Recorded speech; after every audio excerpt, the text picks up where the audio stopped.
I'm going to lead the Cat in the Hat, simply because I have my tie. And, Well, you have to justify the hat, so. right.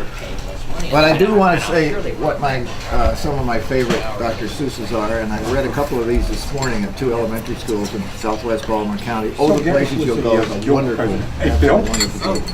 Our salaries at the Sun. Dr. Seuss, Hooray for Diffenduper Day. Do any of you know what that book is about? No. It's about a school called the Diffenduper School, which is a public school, and it's hilarious. It's in Dinkerville. It says, I've always lived in Dinkerville. My friends all live here too. We go to Diffenduper School. We're happy that we do. And it goes on, and they introduce all of the characters in the school. Miss Robbie teaches listening. Miss Wobble teaches smelling. Miss Fribble teaches laughing. And Miss Quibble teaches yelling. And the teacher, who is featured, my teacher is Miss Bonkers. She's as bouncy as a flea.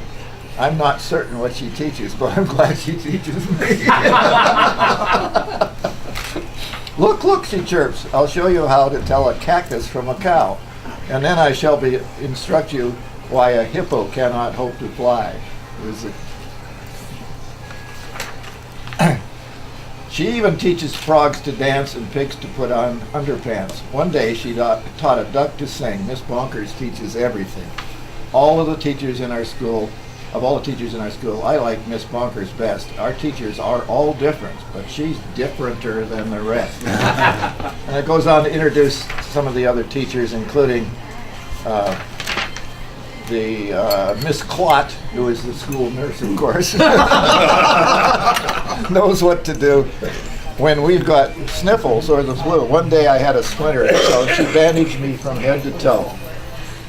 Mr. Plunger is the custodian, has fashioned a machine, a super duper flopper do. It keeps the whole school clean. Well, the plot is that one day, while they're having lunch, we were eating their concoctions, telling jokes and making noise. This is why this is so relevant today, because next week is the MSAs, the state testing. Started at every elementary school in Maryland. Starts next Monday. We were eating their concoctions, telling jokes and making noise when Mr. Lowe appeared and howled, "Attention, girls and boys!" He began to fuss and fidget, scratch and mutter, sneeze and cough. He's the principal. He shook his head so hard we thought his eyebrows would come off. He wrung his hands, he cleared his throat, he shed a single tear, then sobbed, "I've something to announce, and that is why I'm here. All schools for miles and miles around must take a special test to see who's learning such and such, to see which school's the best. If our small school does not do well, then it will be torn down, and you will have to go to school in dreary Flobbertown." Translate Arbutus. "Not Flobbertown," we shouted, and we shuddered at the name, for everyone in Flobbertown does everything the same. It's miserable in Flobbertown. They dress in just one style.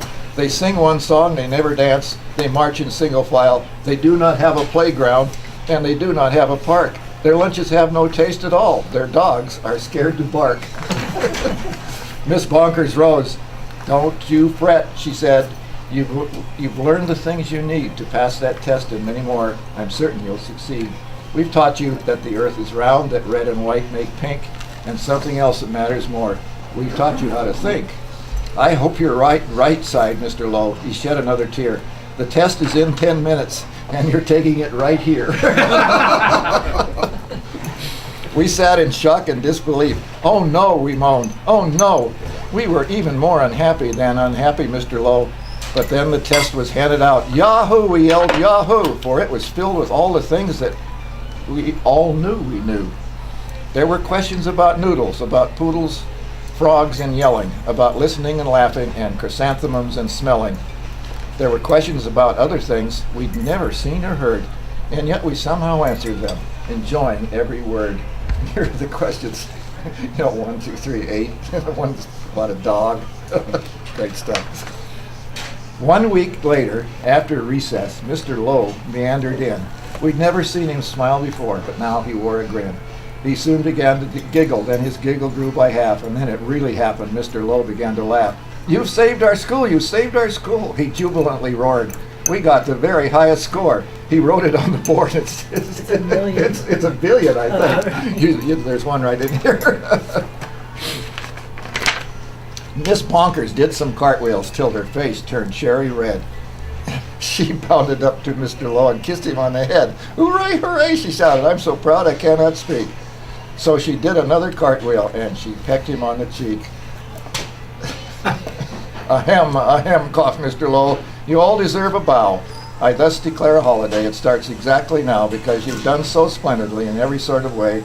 This day forever shall be known as Diffin' Duper Day, and furthermore I promise I won't ever wear a frown, for now I know we'll never go to dreary Floppertown."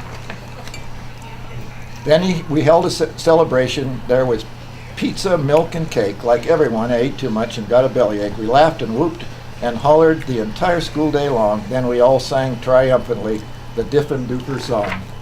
We love you, Diffin' Duper School. We definitely do. There surely is no other school that's anything like you. You're gribulous. You're globulous. Each day we love you more. You are the school we treasure and unceasingly adore. Our finest school in Dinkerville, the only one as well. We love you, Diffin' Duper School, much more than we can tell. You are so Diffin' Duperous, it gives us joy to say 3 cheers for Diffin' Duper School. Hooray, hooray, hooray. Is that one of the